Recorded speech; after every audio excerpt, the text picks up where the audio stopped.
Hey everybody, this is Sid Sexton and my good friend Keith Glines with episode 100 of the Overlap Podcast. Oh my God, 100 episodes. We've been waiting for this. We have.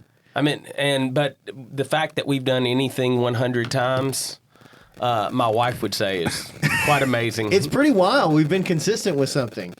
It's pretty awesome.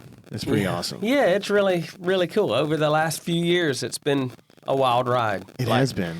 It was vanity at first. Yeah, a vanity We paid podcast. for it out of our pockets, and now we don't anymore, so that's kind of cool, too. Speaking of that, thank you to our sponsors. Thank you guys for helping us share the expense with the editing and all the other things that come with that. We really appreciate it, and it does really allow us to kind of just focus on content, so thank you.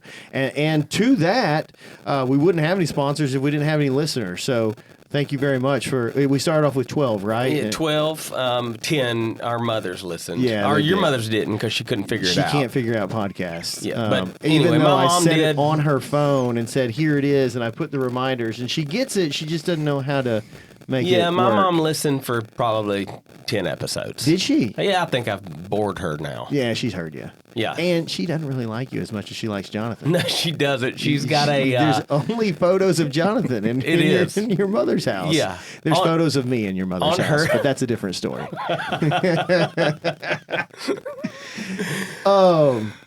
So episode 100.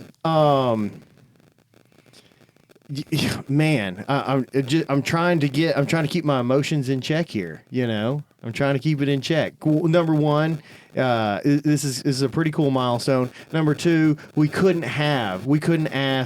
draw up a better guest to be on this episode because the Overlap Podcast is this, man. We're discussing, we're studying, we're learning, and we're sharing experiences with you, the listener, about the overlaps within business, life, family, fitness, parenting, management, growth, obstacles, failure, overcoming those, humility, all that stuff, right? In this episode, we're going to talk about all those things. In all those, right? Yeah.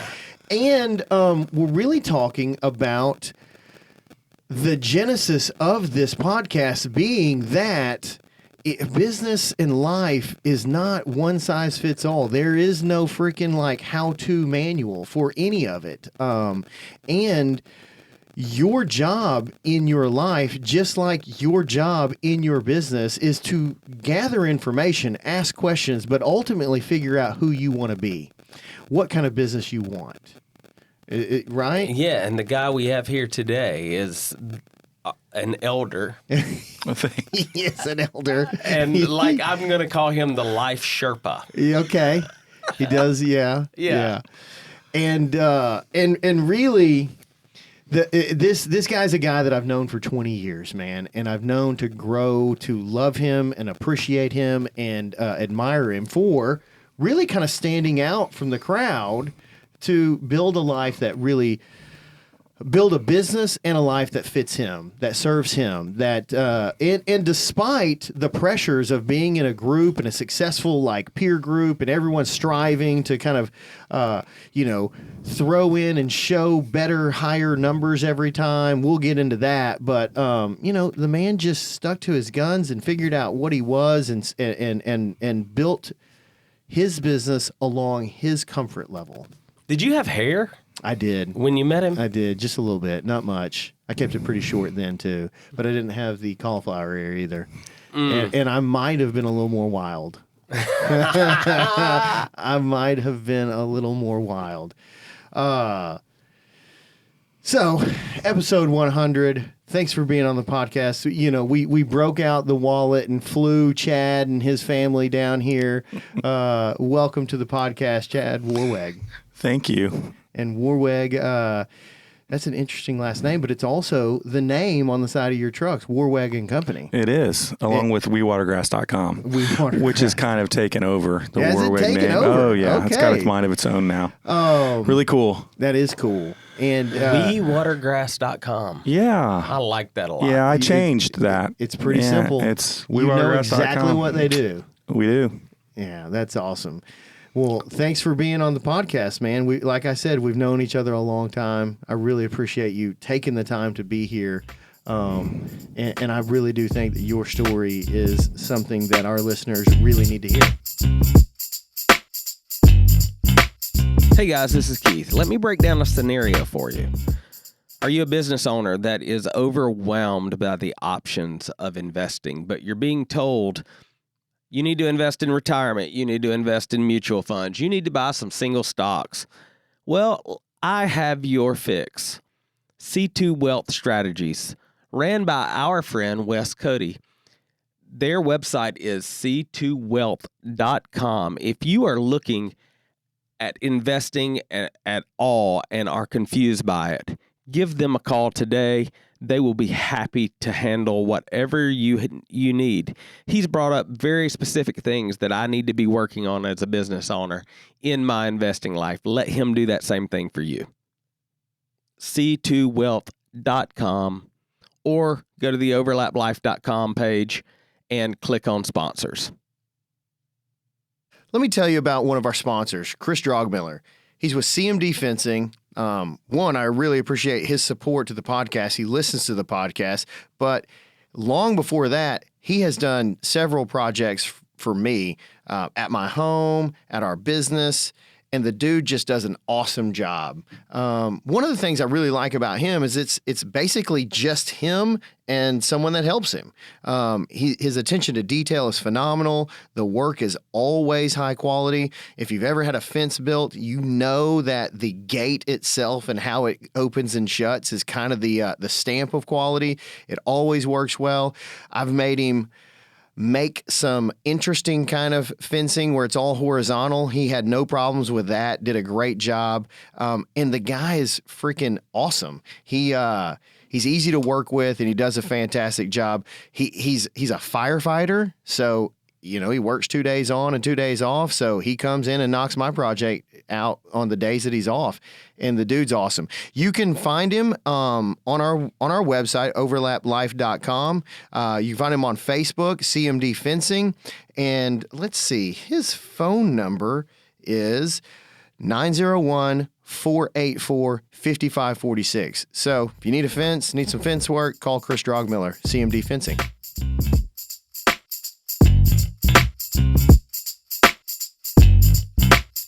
Okay, let's get into it. So, give us a little background. Give us the bio. Where'd you grow up? Where'd you go to school? What'd you do? Sure. All that stuff. Yeah. So, I was born in Indianapolis and like proper. Yeah, okay. In town, and obviously I'm 55 now, so that's been a minute. Okay. But growing up, what was the year you were born? I was born in 68. 68. Yeah. Okay.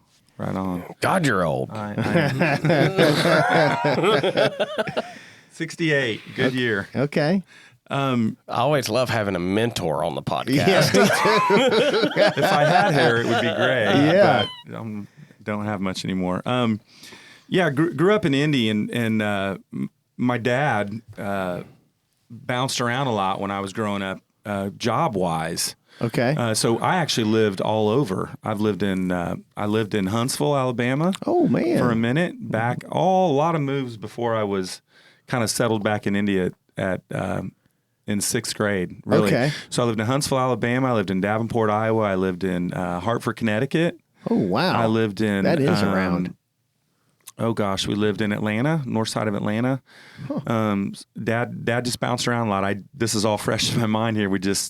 Since the passing of Dad here recently, telling the story kind of his life growing up. But since about sixth grade on, kind of settled back home in Indy. Okay. This is like just right out of downtown, or? Oh no, we started out on the east side of Indy. And then my parents wanted to kind of get me, I think, into a little bit better situation. Okay. So we moved to the south side of Indy, where I'm kind of at now. It's Greenwood, Whiteland, Franklin area. Yeah, very nice place. Just south side of Indy. Just a really good place to be home, I think. Okay. there's Indianapolis is a neat city. There's a really. It is way cooler than I ever thought. When we went to that EOS yeah. conference, I was like, man, this is a great place. It's I a was good just place. about to say that. It was really awesome. The downtown is clean and nice, and yeah. it's great. And a great cigar bar. Yeah. Yeah. You guys were in downtown proper. Oh, yeah, I There's know. an interstate that runs around Indianapolis 465, Okay. and that's kind of, it's a big loop around the city. And the north side suburbs now are just insane as far as. Is that where the football players live? Yeah, Carmel and Westfield and Fishers and all of that's growing just Okay. crazily. We're kind of Southsiders. We call it God's country down there. Okay. Where the regular folks live. Yeah, it's a little more on the regular side. I've got Okay. about 1,000 loving, awesome customers up on the north side, Okay. ish or so, more. Yeah. So we go up there a lot, but I live on the south side, and actually Julie works on the north side as well. So. Okay. That's your wife, Julie. Yes. For all the listeners. Got it. Okay, so you grew up there. Grew up in on the south side. Brothers, sisters. Yeah, I got a couple brothers. Not real close to anymore, unfortunately. Yeah, that's But it happens. Yeah, and older, younger. older. I'm the youngest of three. Okay. 2 older brothers. This explains a lot. Yes. Carry on. Yeah, right on. Yeah, and I was, growing up, I was just one of those guys that was into sports. Gotcha. All What kinds did of your sports. dad do? So my dad never worked for himself, but he ran a fire protection company. He ran fire sprinkler. Yes. Right, I remember. Okay. Yeah. So I learned a lot, growing up, going to his office on the weekends, on Saturdays while he was working, I would look at drawings and Yeah. learn about just a little bit about that. Commercial hydraulics estimating? and that and hydraulics and water flow and Were you having to all solve that for stuff. friction loss or what? Yeah, I think. Yeah? I think I got to learn friction laws from Dad. Did you have to downsize the pipe? Yeah, exactly. Okay. Keith has no idea what we're talking about. He does, but I did learn fittings and the difference between a 90 and a T and all that back then. Oh, Okay. cool. Well, So yeah, I me would too. know. Keith never learned that. Yeah, and I don't want to get into my youngest son who just started working for me for the first time this summer that didn't know what a pair of channel locks were. But Oh, that's it's tough. okay. It's okay. He was an athlete, so Yeah. he didn't. But now he does. He knows what a T is too. Oh, good. cool, yeah. Yeah, it's shape of a T. That should Yeah, be easy. Exactly. I Exactly. actually had to replace a fitting just a couple weeks ago. Okay. And did pretty well on it, and was just reminiscing about how great I was at the landscape field. And how many days did that take? Well, let's Just- not talk about that. Yeah, it got done. It got done. Right on. That's right. All right, so Dad was in the fire protection, so the sprinkler system in the commercial buildings that are required. That stuff. Some Gotcha. really cool stories growing up. When the Colts came to Indianapolis in I believe it was 1984, and I was a sophomore, junior in high school. He did the original RCA dome. He designed a sprinkler system for that. Awesome. And it was kind of a last minute deal. He had done the whole convention center. His company did that. He didn't own the place, but he ran the fire protection division. Yep. And he had to come up last minute. They wouldn't open the dome for sports because they didn't have a fire suppression system. So they flew him to the Syracuse, the Carrier Dome. Oh. And I got pictures of this. I was rummaging through these pictures here recently. And he saw kind of how that dome was the original RCA dome or Hoosier dome was a copy of that Carrier Dome. Okay. So he came up with a system that could put, I don't remember, 2 foot of water on the floor of the field within, 8 minutes or some crazy numbers with these huge pumps. God. And the idea was it wasn't for a football game, but when there was a convention and they had vendors spread out through the floor of the stadium, if something caught fire. So the fire marshal at the last minute, long story short, he had to design this system. So he was really good at that. Yeah. And I remember actually before the Colts came, or when they were not here yet, my high school basketball team, I think I was a sophomore, Dad took us all down and we were throwing footballs around on the floor of the RCA dome, which is crazy now because That's where you awesome. were in the Lucas Oil, the RCA dome is now gone. Is it? They demolished it? Oh, it was demolished in the convention Okay. center expansion, and the Lucas Oil, the house that Peyton built, Yeah. is now there, and It's that's pretty all awesome. downtown. It's a pretty awesome building. It's a really cool place. We've had season tickets for I think 17 or 18 years, and Yeah. we've been going to Colts games a lot. Sometimes forget how cool it is to be able to go to those games every week. Yeah. Sometimes it becomes a little bit of a job almost. Is it? It is. And I Okay. hate it to be that way. I'm trying to refocus on how cool it is to have tickets that long at a place. But Okay. yeah, so we enjoy that. So yeah, That's awesome. that's how Dad got into, or that's how I kind of learned a little bit about all that water stuff. Yeah. Not knowing that would be my career at that time. That's interesting. But growing up into that field, so it gave me a little bit of a baseline. Sure.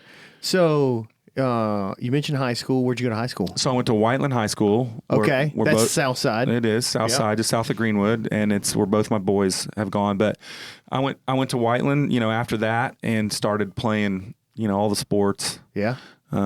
Really found a home, I guess, in Whiteland. My brothers went school kind of on the east side of Indianapolis, and it was just not really, I guess, not my home. Okay. So Fair we enough. kind of relocated and my middle brother was a senior. My older brother was already out at that point. So I kind of found my space there. In Whiteland. Greenwood, Whiteland. Did you start as a freshman? Start going there as a freshman? I started going there in 6th grade in the okay. elementary schools. Oh, okay. And that's after we had traveled, around, and Dad kind of came back there, and that's where we ended up. Gotcha. All right. So you mentioned sports. Which one stuck? So I ended up playing, through high school. I played baseball, I played basketball, and I played tennis. Okay. Yeah, and I know it's hard to believe now. Two team sports, one individual. Yeah, Got it. but I was a little guy, believe it or not, Oh, little yeah. guy. So I didn't play any football, Okay. which is now kind of my favorite sport to watch. But I love baseball too. But I ended up No wrestling. no wrestling, no you combat You look sports. more like a football player now. Thank too. you. I do. mean, I look like an offensive lineman. I I get it. Yeah, it's Cool. good. I can do it. Yeah, I'm there. I got you. One of these days, It's the shoulder. It's the shoulders. Yeah, It's the Is it the goatee that gives me the ball? That No, is. it's- just kidding. It's the belly and everything else. I get it. Yeah. So no, I ended up becoming a pretty good baseball player. Okay. That was my sport. Really, I got to play. I remember getting moved up to the varsity team as a freshman, and we had a really good baseball school. And back in the claim to fame, anybody that would be from home and hear me would just be rolling their eyes right now. But we went to the Final Four in 1985, and I was the shortstop on that high school team. Okay. What year were you? Were you a sophomore? I was a junior. A junior. Okay. And the Final Four. This is like the state championship. Yeah, so thing. what's really cool is that now, like my son played 5A football, and in Whiteland, or I'm sorry, in Indiana, 6A is the largest school, 1A is the smallest, okay? So he Okay. played kind of big time football. Well, when I was there was no Division? breakdown, no division. Oh. So we were the 1A to smallest 6A. school in the Final Four. Okay. And the team that won it all had just consolidated. I believe I had 163 in my graduating class. Not too crazy small, but like 400 to 500 in our 4 grades. Yeah. Well, 2 schools had consolidated. They had like 3,500 kids. So it was a really big school, a couple really big schools. Oof. Yeah. And we got beat in that Final Four game, but it was an experience that I You really didn't have ge- never. You didn't get beat like Florida got beat the other night by LSU, did you? No, that was kind of Wow. yeah. Wasn't the game before that just the Yeah, opposite? it's just the opposite. When they got beat 20 or won 20 to 4. They got the crap kicked out of them. I was like, Yeah. oh man, they gave up. I guess they're over. Yeah, it got pissed just means off. more down here. I get Yeah, it. it does. It does Those mean 2 more. teams are in The the SEC. It just means more. well, I mean, yeah, because we're the SEC. That's I right. know. See, there we go. I know. I'm learning. I'm Yeah. learning. I'm a newer resident, but I am learning. Yeah, you'll drink the Kool-Aid soon Yeah. enough. Right on. Yeah. All right. Yeah, So roll Final Tide. Four. Yeah, just Welcome. great. Yeah. Great experience for the town. I mean, back in the day, we left. I remember they said last one out, turn the lights off. It literally was the entire town back then that went to all our games as we traveled around. It was a really cool experience. Wow, one I'll that's never forget. awesome. And then I ended up going to play in college baseball Where at? at Franklin College, which was Franklin College. Okay. now it's a D3. When I was there, we were an NAIA school. Okay. Just a small school in Franklin, which happens to be where my business is now. Oh, And none of that was man. planned, but that's just Yeah. kind of where we ended up settling. Franklin's a really cool town now. We're not talking Franklin, Tennessee either. No, we're talking Franklin, Indiana, Okay. or neither Franklin, Kentucky, which I drove through on the way here Is as well. there? Okay, I didn't know that. Yeah. Okay, so Franklin College. Yeah. Played at Franklin College. What'd you study? I was an advertising. I remember you saying that. Ad PR major. Ad. Yeah, Okay. it was kind of crazy because I think everybody's like, well, you learned a lot about about business when you were an ad major, and I was like, I think for about what I learned is that I never have enough money to advertise. Yeah. Okay. But now that's kind of changed.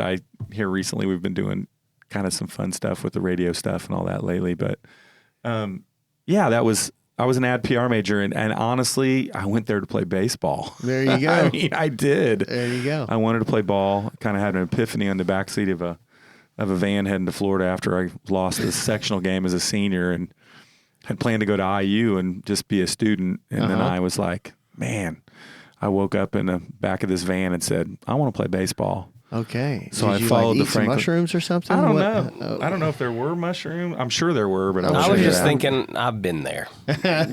Keith he kind of looks like he was there last night. Look at his hair. That 1967 Chevy van trip, Yeah.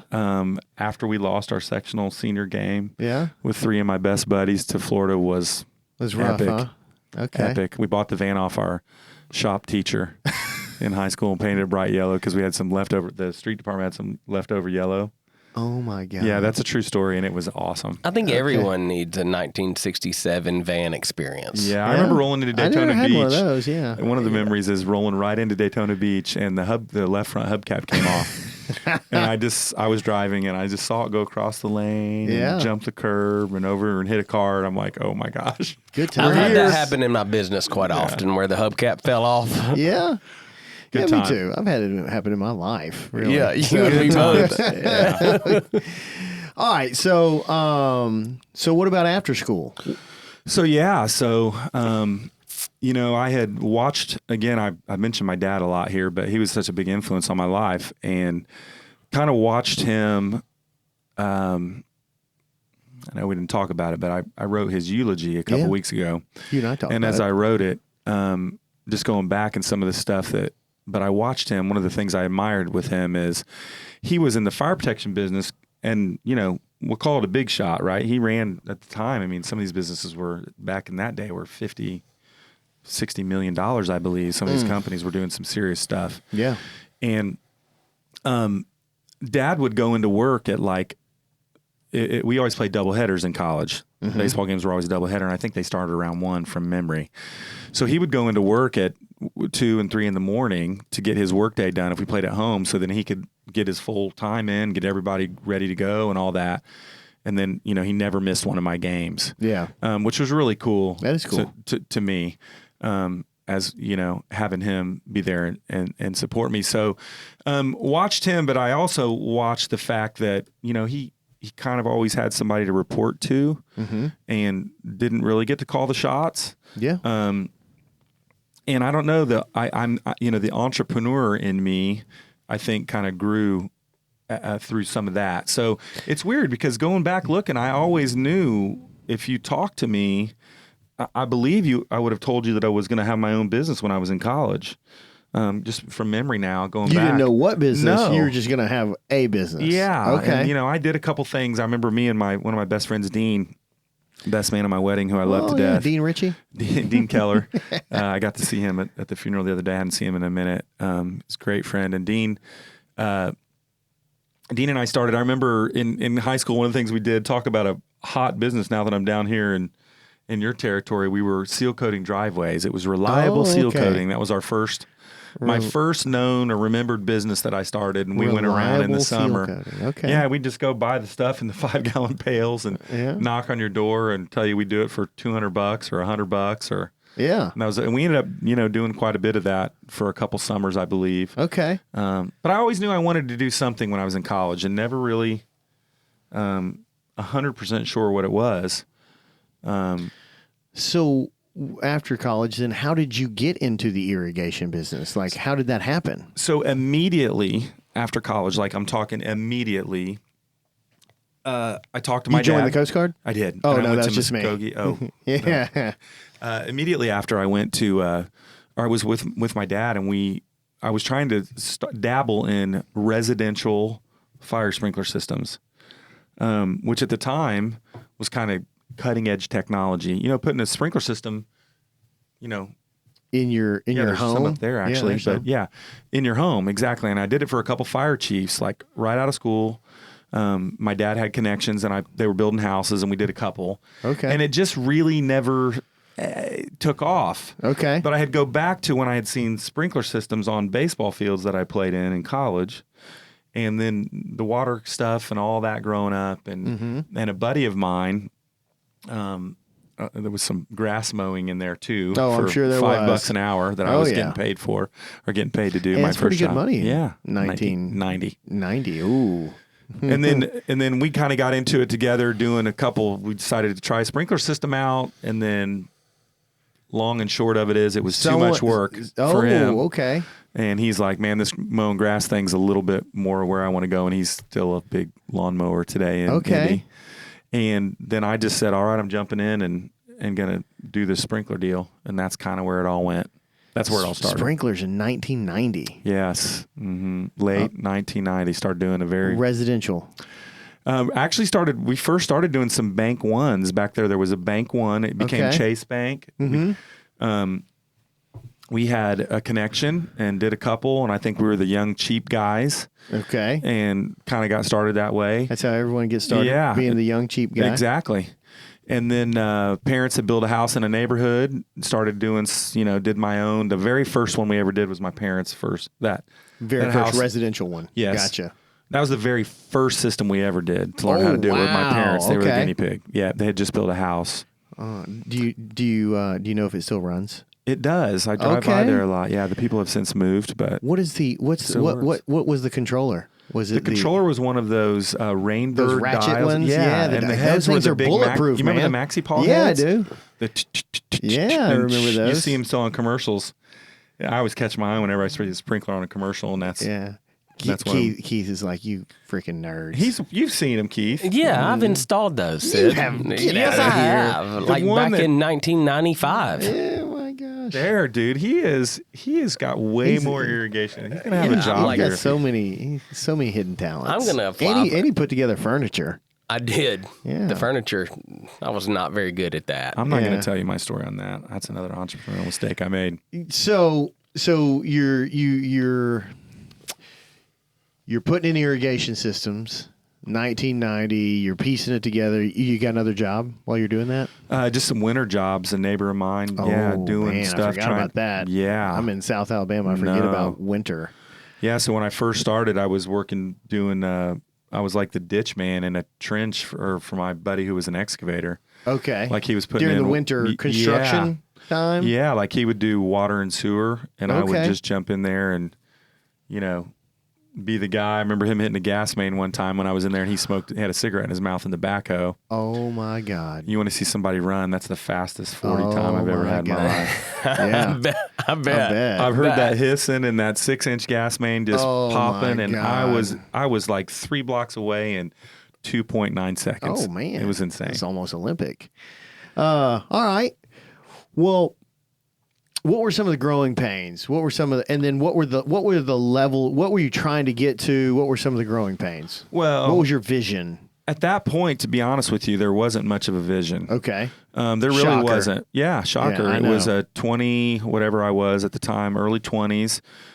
Julie and I got married in 91. Okay. So, no children. She had a very steady job. Okay. And I had started this business really with the hopes of just, and I was learning a trade at the time. Mm-hmm. Like I was learning how to do it as well. Yeah. And then I had, my older brother for a minute, a fraternity brother-in-law, just whatever help I could kind of drum up. Yeah. Was kind of just going through really without a big plan, just, had a van with my name on the side. And, mm-hmm. I was that chuck in a truck guy, right? Sure.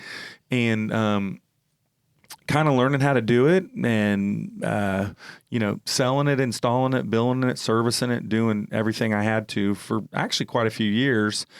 Just you and a helper. Yeah, really just me and a helper. I don't know if I had many times it was me and more than one. Okay. Might have been a couple back in the early days, just doing, trying to really get some money saved up so I could get a race car. Okay. That was my initial goal. Was You wanted a race car. I did. I wanted to drive race cars, and I was helping a buddy. They don't pay you to do that? They paid Not me. at first? No, nobody paid me. You got to do it all yourself. Oh, okay. Yeah. You get a little money when you win, like a little, but you don't win very often. Oh, okay. So, yeah. I was kind of really going through again with it was Julie and I, and she'd go do her country line dancing a couple nights a week with her friends, and at the time, and those nights I'd go. I hooked up with a buddy who had a race car and started helping him out, just trying to learn how to do all that. What does all that mean? It's building the car. Yeah, so racing, together? Small time kind of stock car racing that I was Is it involved asphalt with. or dirt?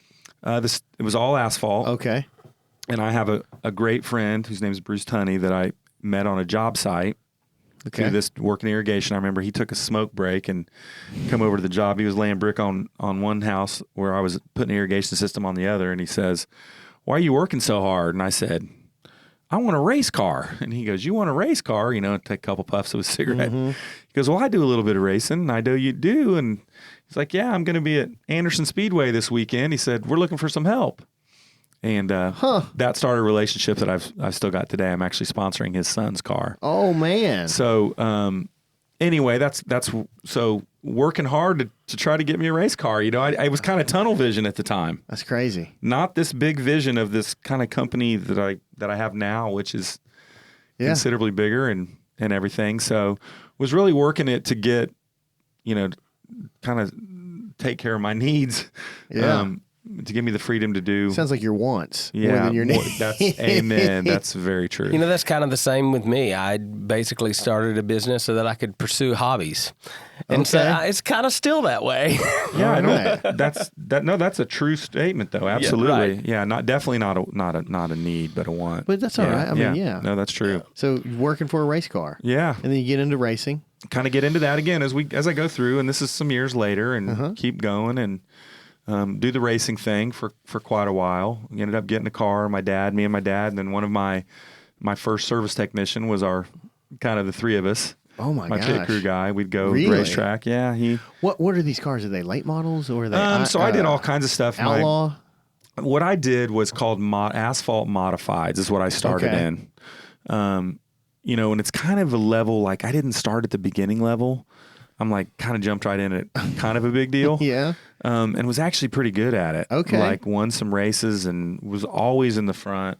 I just had a knack for it. What do those all have? Just Chevy 350s? Yeah, I mean they were big. Yeah, 355s. Aluminum head motors. Yeah. A lot of horsepower, a little bit of weight, and then they were all running on the same tire, which kind of kept the competitiveness. Okay. So you didn't have any dollar. You call it cubic dollars.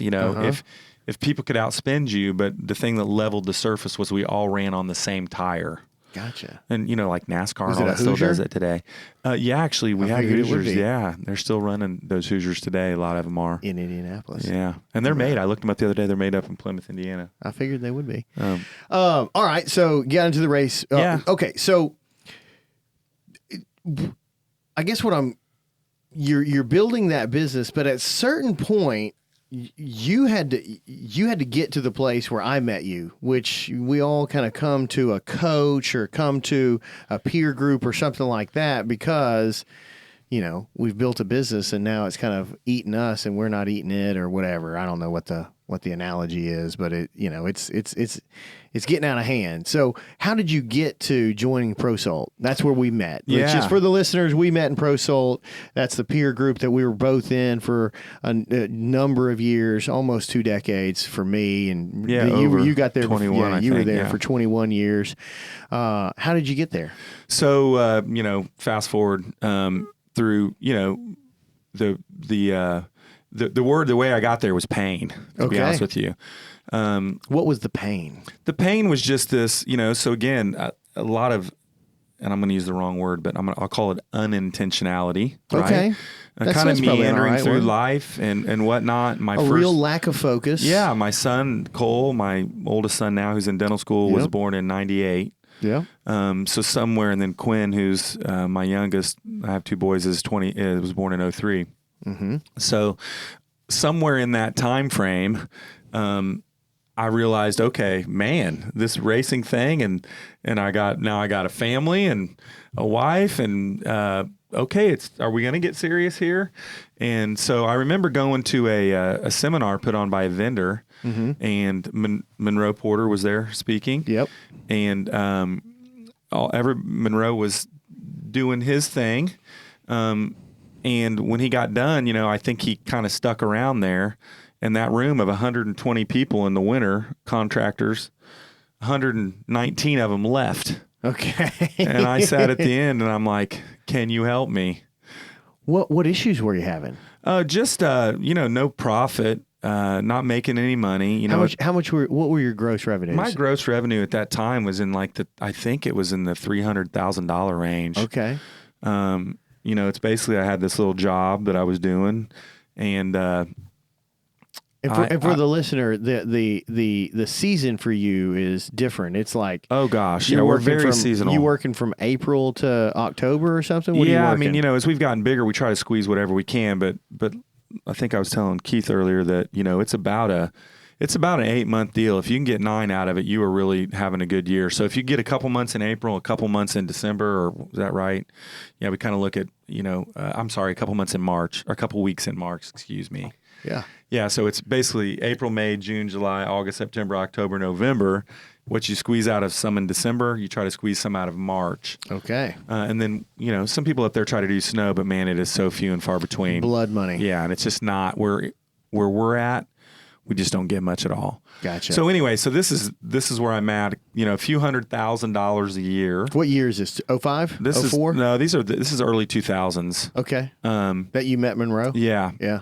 I believe it was right around there or something. Okay. So I remember, funny story about Monroe, and I don't know if he would remember this or not, but when I sent him my financials, and my wife. What did you fax it to him? Yeah, I think, because I don't think I had email capabilities at that time. My son didn't know what a fax was. He's like, what is this fax thing? Yeah, so somehow I probably mailed it to him. Oh, snail mail. Okay. No, so I get those to Monroe, and that was when I had met him in the fall. Uh-huh. Or winter time. Yeah, I remember, because we were going down to see my in-laws, and they live in Southwest Florida. My father-in-law has since passed away, but my mother and father-in-law. And I remember being with Julie and walking through Venice, Florida. Yeah. And Not I get a phone place. call. We did have cell phones. I get a phone call. God, you were so rich back then. Yeah. I had all the toys. I may have been doing $300,000. You are the toy man. You had every race car. Yeah. Trust me. Thank no God you didn't have any profit. Yeah, right on. You just funding that lifestyle right through a business. Oh, amen. That's all true. Yeah. True stories. I've known him a long time. Okay. Yes. And Monroe says, he calls me, says, where are you at? And I said, I'm in Florida. And I think his response was like, how the hell can you afford to go to Florida? I just looked at your financials. And I'm like, what? And he goes, dude, you need to come to this meeting in January. Oh. That's the first. Was this in December? Yeah, this was in December. I was down there I think it was around Christmas time. Okay. For, to see the family. Uh-huh. And I was like, that was my first. And then I ended up going, that was my first, next, when we went to our first annual meeting, was whatever year that was. What do you think that was? You think that was 2002? Yeah, 2 or 3, I think. Golly. Yeah. Yeah, and that's where I met some of my greatest friends still, that first meeting. Yeah. You know what's funny is we talk about this all the time, but most businesses wait till pain sends them to their first coach. Yeah. It's almost always. No one's got the foresight to be like, you know what I need? I need a coach right now. Yeah. Yeah. You say that, but you and I both know a couple people, I'm not going to name any names, that have been in pro school. We're like, what in the hell are you doing here? Yeah. You have no reason to be here, but you're exactly right. For me, and I think for 95% he had different of us, pain. Yeah, it's true. You're right. Yeah. There is some sort of pain that draws you to that group, and I'm still thankful to this day. Well, yeah, that's the way it is in life, too. We always wait till pain happens to go get help. Pain is a powerful motivator. Yeah. That's what I've learned. Absolutely. Especially raising kids. I've learned. Don't get me going there. I know, that's why I started laughing. And that's why I looked directly at Keith. But never mind. All right. So. Yeah, that's 20 years ago. 20 years. Right around 20 years ago. Mm-hmm.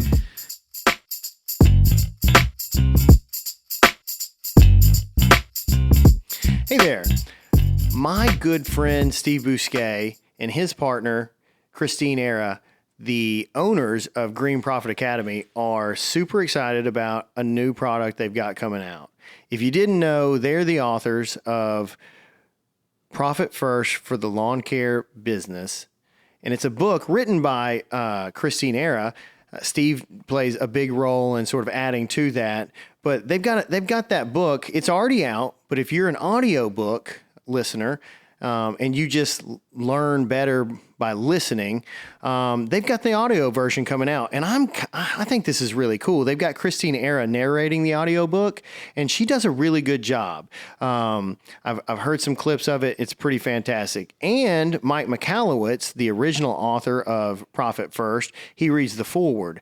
And so they've got a book launch that's going to come out on their website, Green Profit Academy, and you should stay tuned for more information about that. They're going to have some giveaways. They're going to have some other special deals going on. But the book itself, the audio book, will come out September 12th. So please be on the lookout for that.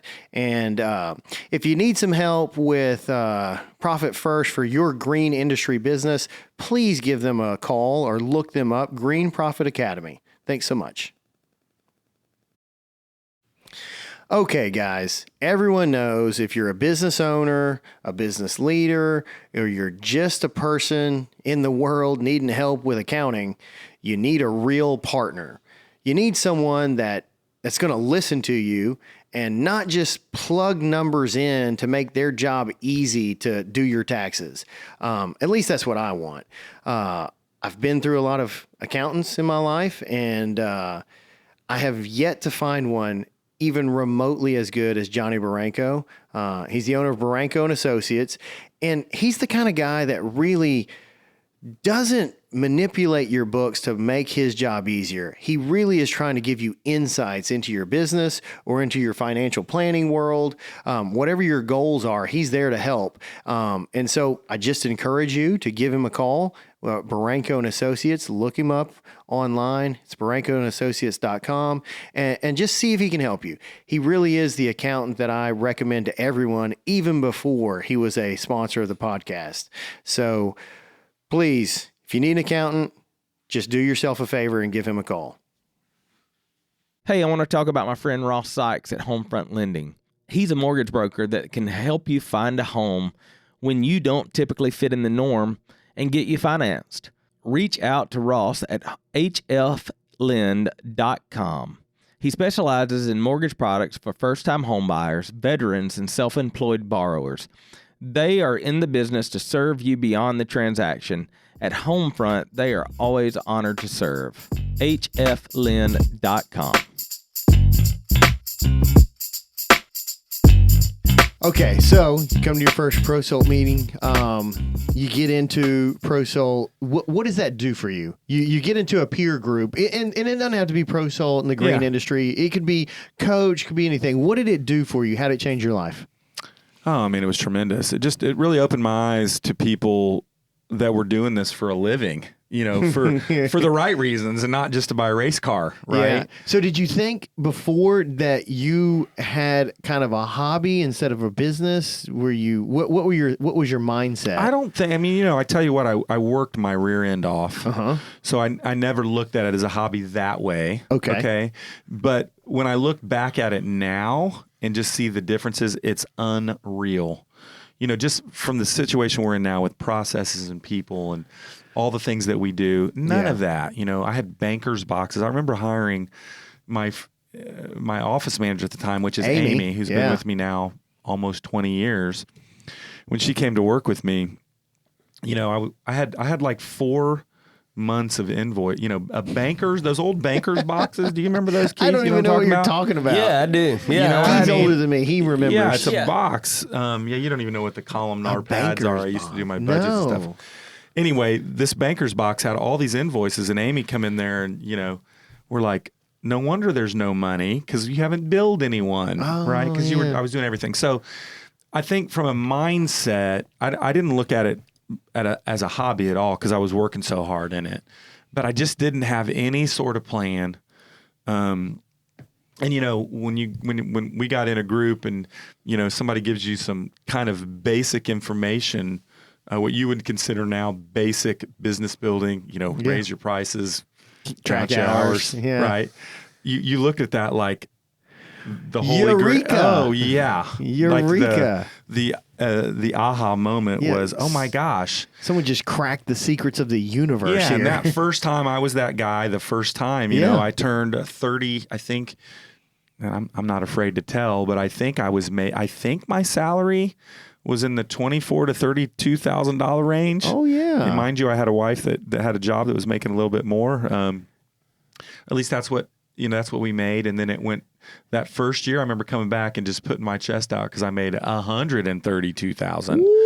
So that 1 year of raising prices and tracking hours made a huge difference. That was the whole start of it, 20-some years ago. That's a hell of a motivator. Yeah, it was just like, wow. Yeah. Some simple things to do.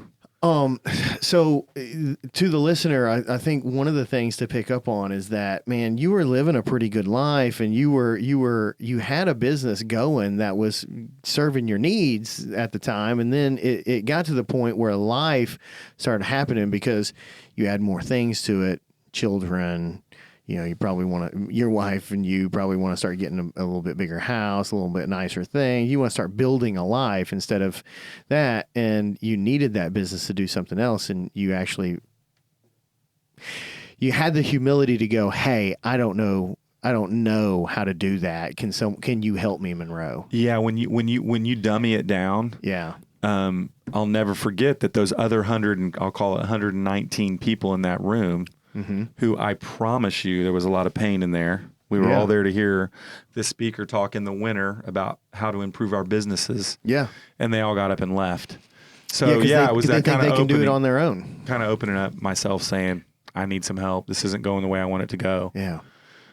So it's crazy that I've been doing this for 33 years now. And I look back in those first, 12-ish of them, was all that, because it's been a different ride here the last 10, for sure. 20. Especially 10. Yeah. Well, that's awesome. So, tell me from then how you've grown until about the last 5 or 6 years. What were some of the learning? I obviously I was along for the ride, but just for the listener and remind me, what are some of the ups and downs? What are some of the big things you overcame or learned or whatever? Oh, there was what sticks out? There was tons of them. I think, I guess through that time, realizing, and I think it's basic, but that, I guess I spent the first 10 or so really honestly learning the craft. Okay. Yeah. So I became a really good irrigation installer and service guy. First 10 or so years in the irrigation industry. Yes. Okay. Yeah. No experience in it. Had to learn it. Had to do it. And so here you go, listener. I want you to hear it, man. There's no substitute. There's no shortcut. There's no like grind mentality other than if you're going to provide a service or you're going to provide something to someone, you better be damn good at it. And if you're not, you better figure out a way to do that. And you're not going to be able to hire your way out of it. You need to know what it is you're doing. Amen. That's the point I want to make. I think so. No, I 100% agree. And I'm sure that there are plenty of people that can and will argue that against me. That just hasn't been my experience. The folks like you and others that get to be real professionals in the trade do better once they get the trade established. Then they can become pretty good business people, Yeah, I think maybe you can do both at the same time, but either way, you better be a damn good irrigation. I think there's exceptions, and I know, and we know some people together that come into my mind. Yeah, thinking about it maybe a little differently, but I think the majority you have to learn. You have to be good at what you can do, or what you're doing, what you're trying to sell. Yeah, we're in a free market society, and people are going to go to a good service. Exactly. They're looking for value. So let's call that for first 10 years, 10 years of learning how to become a really good irrigation contractor, at least knowing how to do it. And then I think one of the things that hit me upside the head after that, which is kind of like early ProSoul times or early that, was that learning that I couldn't do it all myself. Okay. So it transitioned from doing it all myself and learning how to do it, then to realizing that there were only so many plates I could spin. Right. And well, there's only so much you. Yeah. And so you had to delegate and elevate, huh? yeah, and I didn't know that at the time, Sure. but I do now. Yeah. Well, and the other side of it is you got to get really good at whatever that is, but that's not enough. So that's not enough, and you gotta know some of the basic things like, are you pricing the job at the right price? Are you tracking your productivity so you know that you're winning or losing on whatever job?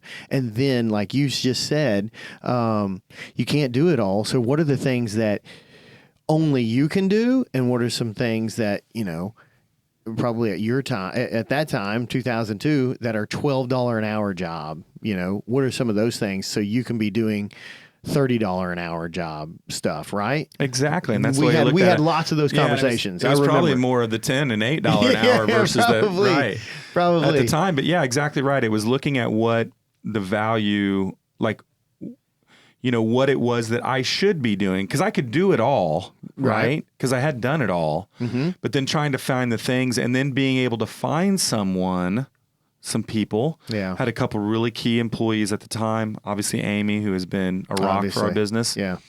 And then had a service technician named Scott that I relied on. Remember Scott? Mm-hmm. And starting to really give some of my daily responsibilities so I could focus on, the sales, which at the time I was doing all the sales. Mm-hmm. And, some of the, we'll call bigger picture things. Yeah. But I think that first phase of learning how to really do irrigation well. Okay. And then the second time was how to learning that I couldn't do it all. Yeah. Right. So that was not an easy transition. And I am very conservative by nature.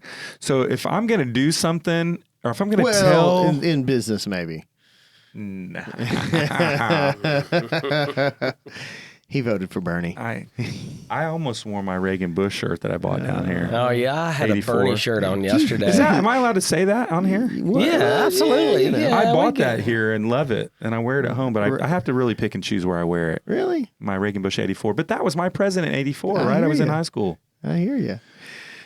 Wow, you are old. I am old. Okay, so the second phase, learning you couldn't do it all, and starting to learn how to build a team. Yes. How to put it together, how to delegate activities or actions, how to follow up on that stuff. How does that get done, right? Yeah, absolutely. In the middle of all this, I'm there, Clint's there, Dean's there. Yeah. And, I'm just naming a couple of us that were just kind of growth junkies. Yes, absolutely. And I watched. Yeah, right. Mm-hmm. And you are conservative by nature, but I think and this is why I wanted you on here, and we've gotten to it, is we're all pushing this way, and you're going, man, I am slowly yet steadily building the business to make it fit me. Where did that come from? What's that about? And I've used the word, I don't feel like it was intentional at the time. It looked intentional from the outside. I'll say that. Well, I think some of just the conservative nature, some of the maybe, risk aversion. Yeah. Not taking I took a huge risk doing what I did at 22 years old or 21, right? I was about to say, bro, risk aversion, you're freaking putting in sprinkler systems in homes. No, I know. And I was driving race cars. Then you're like, you know what I want to do? I want to put in irrigation systems in 1990 in Indianapolis. Oh, cool. How long are you going to do that? Well, about 8 months out of the year. What are you going to do the other time? I don't know. Yeah, I guess you're risk right. Risk aversion. Yeah. Well, I don't know. I at the time, I don't think there was a lot of thought, honestly, given to the whys of growth or not growth, I guess, if that makes any sense. Sure. It was, it just had to do with, I think, some timing. Again, trying to make sure that I set things up to where I could have a pulse on all of it. Mm-hmm. Even though I had learned with a couple hires to be able to delegate, I still wanted my hands on everything. So some of you guys that were pushing that growth button and rolling, I just never was comfortable enough at that time to do that. Here's from the outside looking in, here's what I think it is, and maybe I'm right, maybe I'm wrong, maybe I'm somewhere in the middle. I thought, and I still think now, I think you were more sensitive to what the client is getting and the brand reputation that you have in that community. You've talked about the community, you've talked about the high school, you've talked about the college, you went there, you're from there, that's your place. And if other people did it and it didn't go well, you took that way more personal than I would. I take those hits and keep moving and like, cool, I'll learn from that. You take it as like, God dang, those are people that I know and grew up with and whatever. And so you protected the brand a hell of a lot better. And you made sure that, you at least had your finger on what was going to get done. That's a great point. I think so. Yeah, and I think that's good because that's your level of comfort, And I'm not saying that I'm right and you're wrong or you're right and I'm wrong. I'm just saying that fit you perfectly. But the deal is that the other folks and for the listener that doesn't know, if you can imagine yourself in a group of other dudes that you really like and respect, and some of them are going in one way, I just think it takes courage to say, no, this is what my business, this is what I like it to be, and this is where my comfort level is. This is how I'm going to forge my path. Yeah, I think I learned listening to you, and honestly, that the comfort. I think the words comfort level are very important, and that's what I felt. Yeah. Well, and defining what ambitious is to you. Yeah, that's a good so point. In the business community, we've put this. You should be ambitious. Well, what does that mean for you? And knowing who you are, and Chad, just spending a little time with you, I can understand you. You know who you are. I think anytime we have a business that we put out into the universe, and it's a depiction of who we are as the leader. And so understanding who you are, I think, is a big deal too. And understanding what ambitious means to you may determine how you lead your organization. Yeah. Well, there's a lot of us that have businesses that have our name, and I've said this for years, right? So, our Warweg and Company is our name, right? And today I have some amazingly awesome employees that name means as much to them as it does to me, okay? Which is what our culture's about. And so I think there's a ton of validity into what you're saying now, hearing it from you. Okay. I do. Not purposefully thinking, but knowing that I knew so many people in that community, and it was, and then, it could have been Greenwood Irrigation or Indianapolis Irrigation, but it was Warweg. And I think protecting that was always in the back of my mind to make sure. So I think you did hit the nail on the head there. I think that had to do a lot with it, right, wrong, or indifferent. But knowing that, whether I went to church on a Sunday or to the mall or to a baseball game, that was my name. Oh my God, the mall. That's where I met Julie. My kids didn't know what the mall was. Or no, Evan didn't. I met Julie at the mall in 8th grade. Did you? In 8th grade? Okay. The mall, man. It was, never mind. We digress. There's been a couple shootings there since. Like you've seen. There has. Man, that's awesome. So how did your business change going through there? Because it's definitely not doing 300,000. Oh gosh, no. It's So we just we kind of I think I grew up a little bit, right? Yeah. And through that time, that was the start of kind of leaning on others. Okay. Back, then coming out of that phase of kind of being that one-stop person doing everything, then leaning on others, and then it's changed tremendously since that point. Just realizing that one of our core values is coachable, and I'm that guy. I coach the kids in travel baseball, and always been a coach, and then starting to try to develop people, and then from that time there, that's kind of where it's gone now. Yeah, been. And now you're running EOS. Yes, we're doing. It's from then it's night and day. I mean, we've done a lot, but again, that still serves. I'm gonna bring this up because it's very important to me. So, my mom passed away in 2007, and you were actually at my house, or when we put her in the hospice that day. you happened to come on a visit when that all went down. Good and I timing. was able to spend 21 days at the hospice with Mom, back in 2007. And that's one of the reasons why I wanted a business, not knowing it at the time, right? But was to be able to do those things. And then, my dad's passed here the last couple of weeks, and my team has really given me, I've been like MIA about 6 weeks or so. We just did the largest job we've ever done by 3 times at that point. I had sold a really large job. So I would get up in the mornings if Dad wasn't in the hospital, if he was home, and I would run down to the job a couple hours, make sure that it was on track, come back. And then I just haven't been around. But, building the business the way I've built it and having the team members that I have has given me that opportunity. And that's something that I'm forever grateful. And I would trade that for money or anything. Yeah. You know what I mean? That would be, and that's really the driver behind it, is to be able to have time to do the things that are important, and whatever that means. Being down here right now, we're down here just to kind of recuperate after this funeral and all that we've gone through here lately. And my business has given me the ability to do that. So, I think that really is topic of what you're saying, is building it to where, it's positioned the way you want it to do the things that you need it to. And, you can talk about keeping up with the Joneses or whatever. I've had some really big Joneses to try to follow in that group. The Allisons. Yeah. The Allisons. Who also live down here. Yes, exactly. The Sextons and I don't know a lot of awesome people that have kind of just maybe chosen a little bit of a different path. Sure. But being able to keep mine at the size to be able to, kind of still have my finger on it, to the level that I know what's going on, and all that's where I wanted to be. Yeah.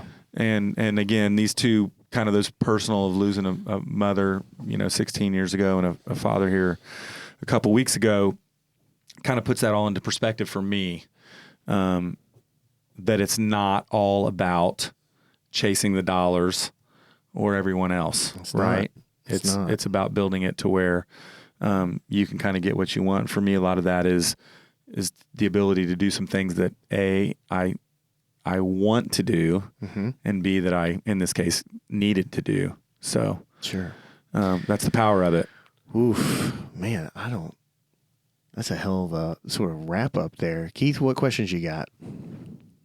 I don't think I have a question, so to speak, but I would go back to understanding who you are and who you want to be is really important.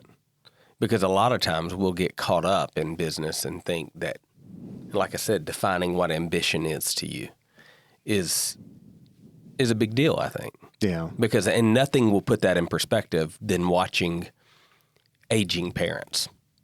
For me right now, watching my dad go through what he's going through with his heart and all of that kind of stuff. Nothing's put that, and you guys have watched, both of your parents do that too, is it puts life in a perspective that you can't explain otherwise.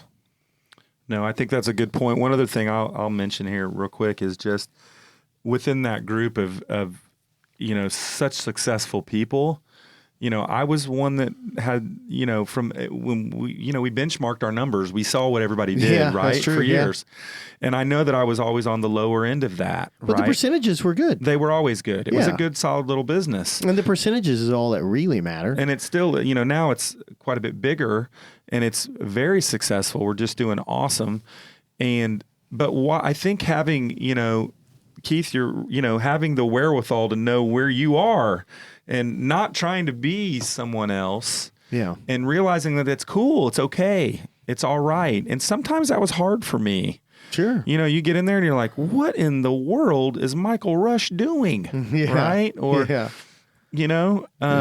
well, he's next level. well, Rusty, I'm like, where does this come from? Rusty, how did you grow $4 million in 1 year? That's just absurd. That's crazy.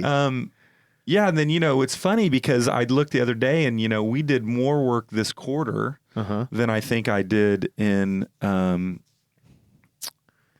18 or 19 of my pro soul years. Wow. Now that's killer. Is that powerful? I'm not kidding. I started Yeah. looking through the numbers. It's something very close to that, you Yeah. know, and that was this quarter. And when we were putting our goals together, our rocks together for the quarter, when we did that number, I sat back and I'm like, holy crap. Because I told, we have a small leadership team, just 3 of us right now. And I told them, I was like, this is more money than we did in all of these years. Yeah. But it's been pretty cool. But again, I think that you've got to, I wasn't capable of doing that back then. Right. Right? Well, and I think also you have to be able to navigate or direct the growth the way that you want. You have to do it in a way that you want to grow. And so many times we just take the growth that comes and we're not ready to manage it well. And so it sounds like you've done a really great job of kind of navigating that growth and growing in the way that you wanted to grow. Yeah, and I think that it is counterintuitive because you kept saying unintentionality, but I think there was a whole lot of intentionality. You just maybe weren't verbalizing it internally very well. But I saw I saw you for 20 years, grow your business, and we talked every couple of weeks, every month, something like that. I've known you forever, like a brother, and so there was a lot of intentionality there. Yeah, I think, and I know right now, when we first talked, when you first did the intro, you said irrigation, and that's funny because we do a little bit more. Yeah. I know. We have a lawn health division now, right? And we've got a really good guy running that. That's a good point. We're trying to push those things, but we are very intentional about where we are now, what our market is, what we want to do, who we want to service, how we want to take care of them, all of that now. And it's very, very defined, because we just can't go do things that aren't comfortable. But it kind of goes back to being knowing what you're good at and learning that trade. And like for me now, what I've learned is that I don't know much about lawn health, but I've got a guy that's really good at it. Yeah. And then my job is to market for him and to try to grow that side, which I enjoy doing. So awesome. Yeah, just a lot of lessons learned through the years, man. When you first asked me to do this, I thought, what in the hell can I help with? And I started thinking, man, I've been through some battles in 33 years. Yeah. We didn't even get into all those. Oh, God. But this is good for the first time. And this is good for episode 100. And I think this is good for episode 100 because I think your story really does emulate what we're trying to say in this podcast, which is, man, business is not one size fits all. And it's not everything that Dave Ramsey is solid gold, and it's not everything that Story Brand says is solid gold, and it's not everything that Patrick David Bett says or anyone else. It's you've got to take all that stuff and then figure out and take even the consulting and the coaching and still take all that information and what does it mean to you and who do you want to be and what business do you want to grow and what do you want to be when you grow up and what service do you want to put out there in the universe and how much control do you want, all that, And so yeah, I think this is a good one. Thank you for being here. No, thanks for having me. Keith, anything else?